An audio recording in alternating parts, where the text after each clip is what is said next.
Саламатсыздарбы, сиздерди бүгүнкү күнгө чыгарылган жаңылыктар менен тааныштырабыз. Андыктан Sokol Media YouTube каналына катталып, пикирлериңизди калтыра кетиңиздер. Кыргызстанга жакын арада Печера 2МБ зениттик ракеталдык комплекси келет.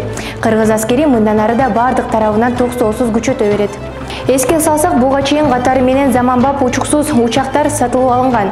Алар Байрактар, Аксуңгур, Акынжы жана Анка менен толукталган. Ошондой эле Жолборс үлгүсүндөгү аскери борондолгон автоунаалар жана буга кошумча керектүү заманбап курал-жарактар сатып алынган.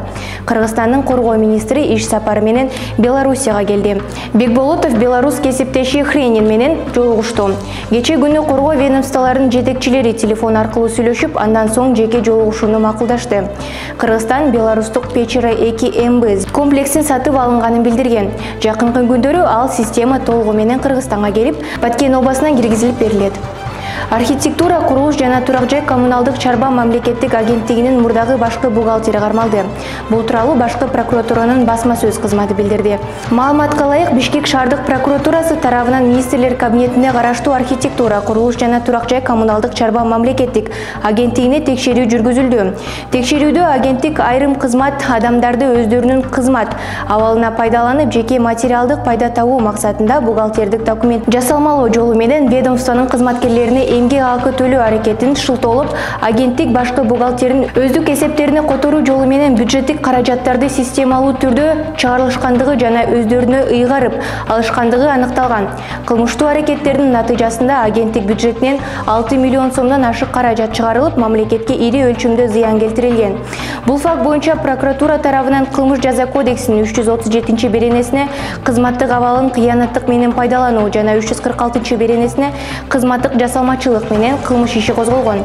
Тергөөнүн жүрүшүндө аталган агенттик мурдагы башкы бухгалтер, азыркы учурда Бишкек Жашыл чарба министрлигинин башкы бухгалтери кармалып, Бишкек шаардык ички иштер башкы башкармалыгынын убактылуу кармоочу жайына киргизилди. Азыркы учурда бул кылмышты жасоого тиешеси бар бардык кызмат адамдарын аныктоого багытталган тергөө амалдары жүргүзүлүүдө. Кыргызстандын футбол боюнча курама командасынын оюнчусу Эрнис Батырканов малайзиялык Келентан Юнайтед клубуна өттү. Бул тууралуу Кыргыз футбол бирикмесинин билдиришти. Батырканов малайзиялык клуб менен келишимге 22 январда кол койду. Ал аталган клубда бир сезон ойнойт. Буга чейин футболчу Канттагы Абдышата клубуна ойногон. Эскерте кетсек, Эрнис Батырканов 2016 алгач Алатоо Нарын клубундагы ойноп баштаган.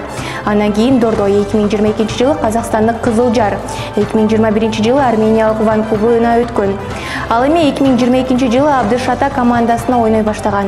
Ош облусуна караштуу Алай районунун муздун астына 6 жашар кыздын сөөгү табылды, деп билдирет Өзгөчө кырдаалдар министрлигинин басма сөз кызматы. Маалыматка ылайык, Бүлөлүү айыл өкмөтүнүн Чоң Бүлөлүү айынан агып өткөн Чоң Бүлөй суусунун жээгиндеги тоңгон муздун астында 6 жаштагы кыз чана тээп жатып кирип кеткен. Жеринде 4 куткаруучу, Ички иштер министрлигинин 1 кызматкер, айыл аймагында 8 кызматкер жана жергиликтүү тургундардын 30 адам тартылып, кыздын сөөгү муздун астына чыгарып, туугандарына өткөрүп беришкен. Бүгүн 23 январга карата Токтогул суу сактагычында суунун көлөмү 9 миллиард 889 миллион куб метрди түздү. Бул тууралуу электр станцияларынын ачык акционердик коомунун басма сөз кызматы билдирди. Маалыматка ылайык, суунун агып келиши секундасына 112 куб метрди түзсө, суунун керектөө секундасына 860 куб метрди түзүүдө.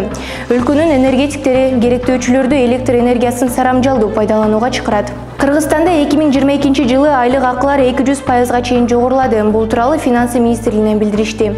Маалыматка ылайык, жалпысынан эмгек акылары жогорулатууда. Кошумча жылдык керектөөсү 32,2 миллиард сомду түзгөн. Эмгек акынын орточо өсүшү билим берүү жана илим кызматкерлерине 180% чейин, медициналык кызматкерлерине 150% чейин, маданият, маалымат жана спорт кызматкерлерине 200%, социалдык коргоо кызматкерлери 200% чейин, муниципалдык кызматчылардын 177% чейин, мамлекеттик кызматчылардын категориясынан кирбеген кызматчылардын 172% чейин, техникалык тейлөөчү персоналдын 160% чейин, кенже төлөөчү персоналга 150% чейин, бош жалданган жана жарандык персоналдын айлык акысы 169% чейин. Белгилей кетсек, 2022 жылдын 1-октябрынан тартып прокуратура органдарынын системасынын кызматкерлерин кошпогондо Кыргыз Республикасынын аскер кызматчыларына жана укук коргоо органдарынын кызматкерлерине кызмат үчүн үстүктөрдүн жылдыгы эмгек акынын фондунун 80%-на чейин жогорулатуу каралган. Ушул жана башка жаңылыктарды Sokol Media сайтынан окуй аласыздар. Сиздер менен мен Аделина Бакытова.